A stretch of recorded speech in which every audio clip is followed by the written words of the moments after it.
নিজ কর্মস্থানে সুন্দরভাবে দায়িত্ব পালন করার জন্য আমরা যৌক্তিক 4টা দাবি নিয়ে আমাদের এন্ড্রয়েড এইচআর বিভাগের কাছে প্রস্তাবনা করি ইমেলের মাধ্যমে।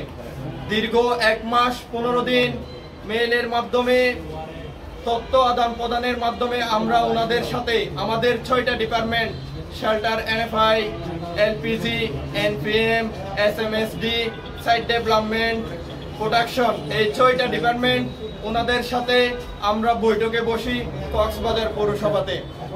এবং এই বৈঠকে ওনাদেরকে আমরা আমাদের 4টি অধিকারের কথা উল্লেখ করেছি। আমাদের যে 4টি অধিকার ছিল সেই বিষয়গুলো হচ্ছে: 1, স্যালারি বৃদ্ধি; 2, সপ্তাহে 2 দিন ছুটি; 3, প্রভিডেন্ট ফান্ড গঠন; আর 4, আপাত মস্তিষ্ক মেডিকেল ফেসিলিটি। এই 4টি বিষয় যে কতটুকু ন্যায্য এটা আপনারা সবাই অবগত আছেন।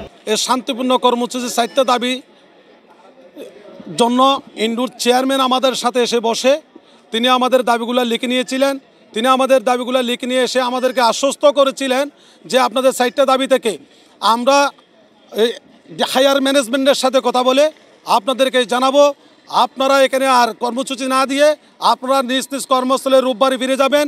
তার আগে আমাদের যে 14 জন ভাইকে এই চাকরিচ্যুত যে লেটার দেওয়া হয়েছিল, ডিসকন্টিনিউ লেটার, সে ডিসকন্টিনিউ লেটার এই রবিবার এই 2টার মধ্যে আমাদেরকে পুনরায় মেল দেওয়া হবে। এই বলে আমরা আমাদের আশ্বস্ত করে আমরা আমাদের মনোবল নিয়ে কিন্তু আমরা তাদেরকে সরল মনে বিশ্বাস করে আমরা আমাদের কর্মস্থলে ফিরে যাওয়ার জন্য আমরা আমাদের সহপাঠী কলিগ ভাই বোনদেরকে আমরা মুঠোফোনে তাদেরকে কথা বলে অর্গানাইজ করে আমরা বলছি ঠিক আছে আমরা রোববারে চলে যাব কর্মস্থলে। শনিবারে রাত 7টা থেকে রাত 10টার মধ্যে আমাদেরকে 90 জন 100 জনকে আবার ডিসকন্টিনিউ লেটার পাঠানো হয়েছে। এই মর্মে আমরা কক্সবাজারের প্রত্যেকটা প্রশাসনিক কার্যালয়ে আমরা আমাদের স্মারকলিপি জমা দিয়েছি। বাংলাদেশ শ্রমিক আইন 26 ধারায় উল্লেখ আছে কোনো অর্গানাইজেশন বলেন বা কোনো চাকরিজীবী বেতনভুক্ত, মাসিকভুক্ত, অস্থায়ী, স্থায়ী এই বিষয়ে এখানে আলোচনা করা হয়েছে। এখানে বলা হয়েছে যে যদি কোনো স্থায়ীর ক্ষেত্রে প্রায় 120 দিন অথবা 60 দিনের নোটিশ দিতে হবে, কারণ দর্শাতে হবে, সেক্ষেত্রে তাদের চাকরিটা পরে অব্যাহতি দিতে পারবে। যদি অস্থায়ী ক্ষেত্রে হয় সেক্ষেত্রে ওনাদেরকে 20 দিন অথবা 14 দিনের কি দিতে হবে, নোটিশ দিতে হবে, তারপর তাদেরকে চাকরি থেকে অবসর দিতে পারবে।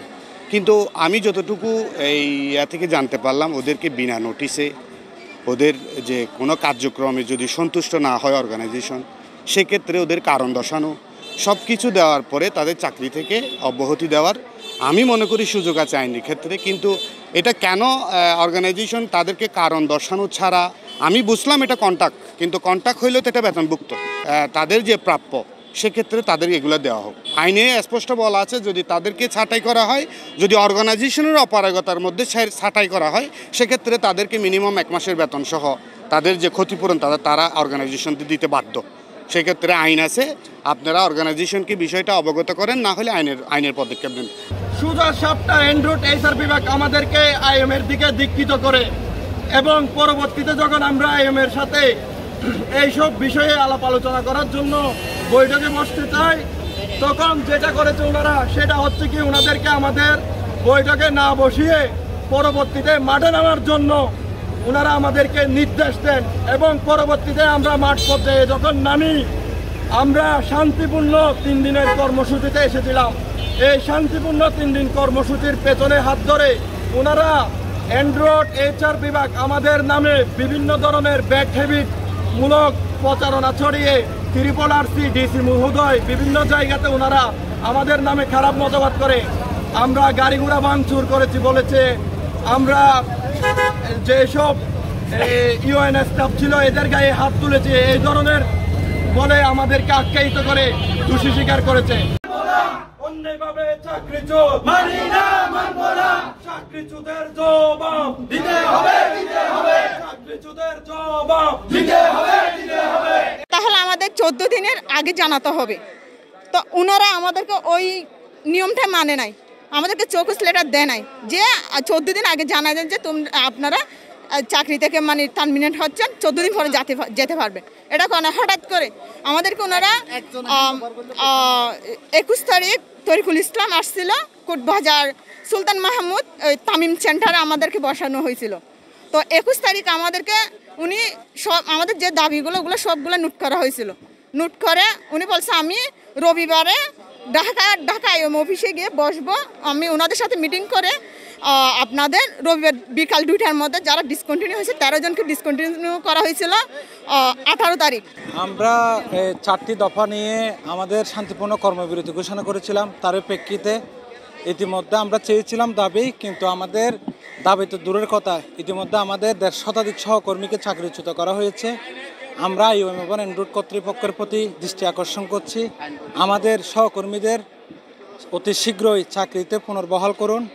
এই নির্দশায় আমরা পা দি নাই, আমরা ঐক্যবদ্ধ আছি, আমরা সবাই ঐক্যবদ্ধ আছি। ঐক্যবদ্ধ থেকে আমরা আমাদের ন্যায্য অধিকার আদায় করে যাব। আমাদের দাবি প্রশাসন মানি না স্থানীয়দের দাবি একটাই, আমাদের চাকরি ফেরত চাই, আমাদের চাকরি ফেরত চাই।